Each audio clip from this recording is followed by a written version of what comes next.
आज के समय में तलवारों और भालों का युद्ध नहीं चलता, आज के समय में नैरेटिव का युद्ध चलता है। नैरेटिव किस प्रकार से बनाया जाता है, वही युद्ध को जीतता और हारता है। हमारे लाखों सन्यासियों ने भगवा वस्त्र धारण किया हुआ है। क्या ये सब लोग जो शिक्षा के क्षेत्र में लगे हुए हैं, सन्यास के क्षेत्र में, मोक्ष के मार्ग में लगे हुए हैं, क्या ये जो चींटी तिलक को मारने का भी विचार अपने मन के अंदर भी नहीं लेकर के आते, क्या वो लोग उनको आतंकी कहना किसी भी प्रकार से न्यायोचित है?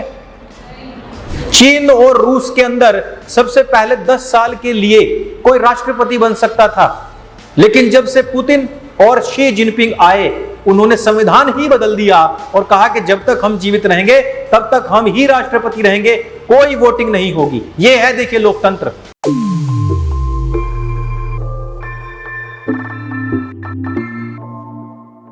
आप सभी ने हिटलर का नाम सुना है।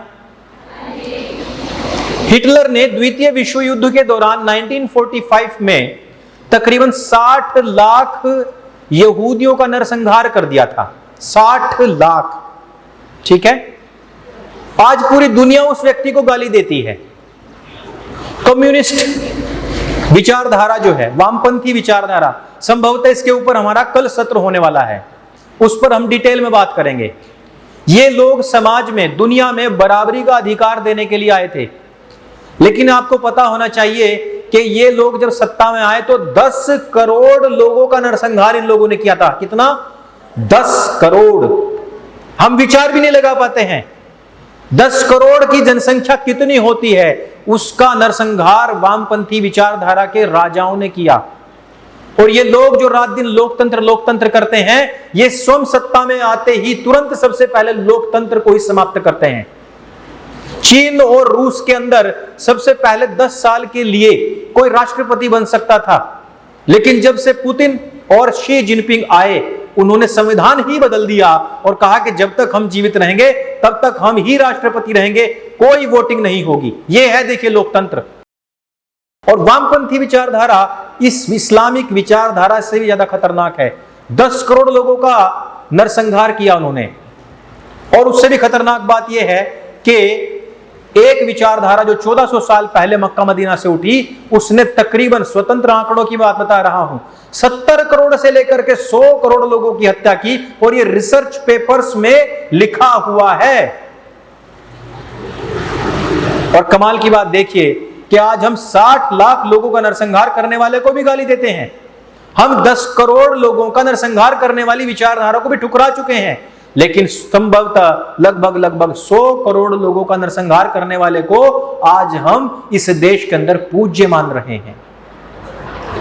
आज उस विचारधारा के 56 देश हो चुके हैं, 180 करोड़ लोग हो चुके हैं। वो किसी भी देश में जाते हैं, उपद्रव मचाते हैं, लेकिन वहां की सरकारें, वहां के लोग फिर भी उस विचारधारा को सम्मान देने के लिए मजबूर हो चुके हैं, क्योंकि हमने जो स्टार्टिंग में बात की थी कि हम दानवों के लिए मानवाधिकार प्राप्त करने की लड़ाई लड़ रहे हैं। और ये छद्म युद्ध जो हम सबके खिलाफ चल रहा है, ये केवल और केवल ब्रेन वॉशिंग के माध्यम से ही चलता है।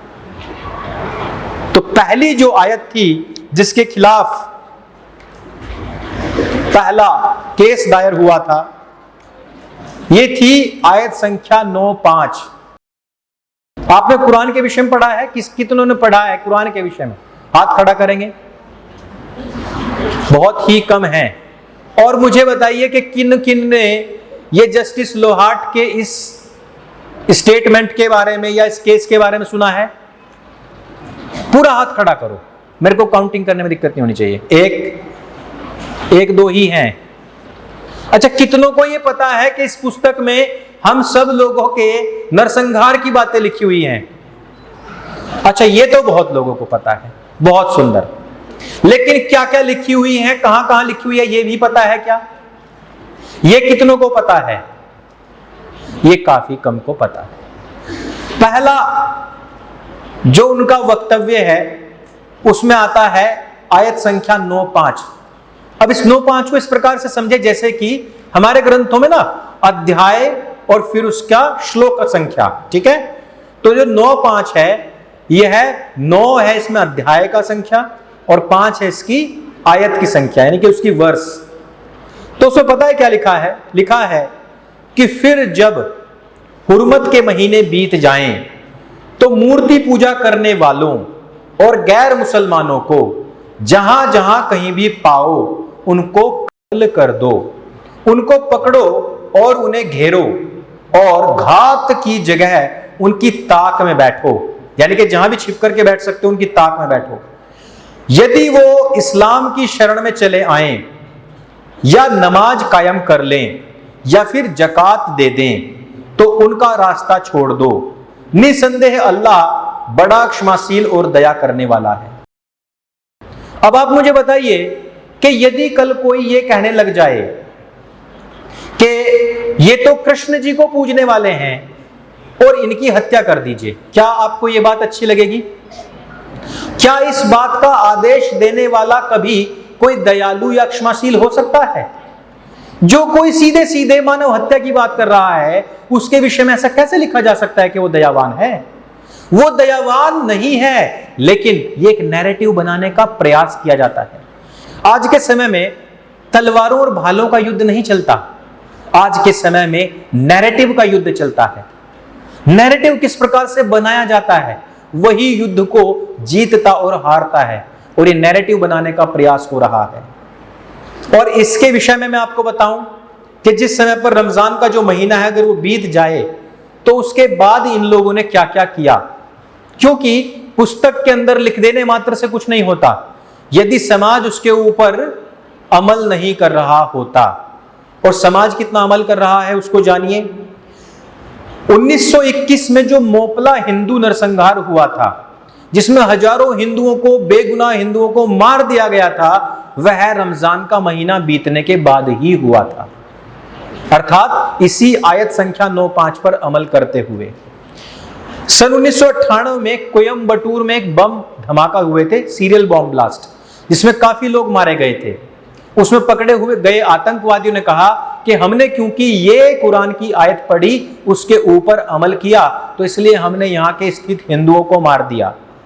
2002 गोधरा ट्रेन जो जलाई गई थी, आप लोगों को पता है 2002 में जो गोधरा में ट्रेन जलाई गई थी, साबरमती एक्सप्रेस, जो राम भजन करते हुए लोग आ रहे थे, उनकी हत्या भी इसी महीने के बीतने के बाद की गई थी। और जो मुंबई में हमला हुआ था, जो छत्रपति शिवाजी टर्मिनल से लेकर के ताज होटल तक 350 लोग मारे गए थे, हजारों लोग उसमें आहत और घायल हो गए थे, जिसमें कि अजमल कसाब पकड़ा गया था, वो जो हमला था वो भी इस हुर्मत के महीने के बीतने के बाद ही हुआ था। और जो मैंने आपको कहा कि नैरेटिव का युद्ध चल रहा है, तो आपको पता होना चाहिए कि उस समय की जो सरकारें थी उन्होंने उस व्यक्ति के हाथ में कलावा बंधा हुआ था। देखिए, जब लव जिहाद का प्रकरण आएगा हम कलावे के ऊपर भी आएंगे, लेकिन उसने अपने हाथ में कलावा बांधा हुआ था और अपने जेब में एक आई कार्ड रखा हुआ था, उस पर लिखा हुआ था समीर चौधरी। यदि वो व्यक्ति जीवित ना पकड़ा जाता तो नैरेटिव क्या बनता कि यह सारे हमले हिंदुओं ने करवाए हैं। और आपको यह भी याद होना चाहिए कि उस समय पर एक नया टर्म चलाया गया था उस समय की सरकार के द्वारा, वो था भगवा आतंकवाद, हिंदू आतंकवाद। अब आप मुझे बताइए कि हमारी आदरणीय बहन जी ने भगवा वस्त्र धारण किया हुआ है, हमारे लाखों सन्यासियों ने भगवा वस्त्र धारण किया हुआ है। क्या ये सब लोग जो शिक्षा के क्षेत्र में लगे हुए हैं, सन्यास के क्षेत्र में, मोक्ष के मार्ग में लगे हुए हैं, क्या ये जो चींटी तलक को मारने का भी विचार अपने मन के अंदर भी नहीं लेकर के आते, क्या वो लोग उनको आतंकवादी कहना किसी भी प्रकार से न्यायोचित है? लेकिन ये नैरेटिव का युद्ध है। देखिए, नैरेटिव के युद्ध को समझिए कि उस नैरेटिव को बनाने के लिए उसके हाथ में कलावा बांधा गया और उसकी जेब में हिंदू नाम का आई कार्ड रखा गया था। और ये कब हुआ? और उसने कब किया? ये उसने किया 9-5 आयत को पढ़ने के बाद में।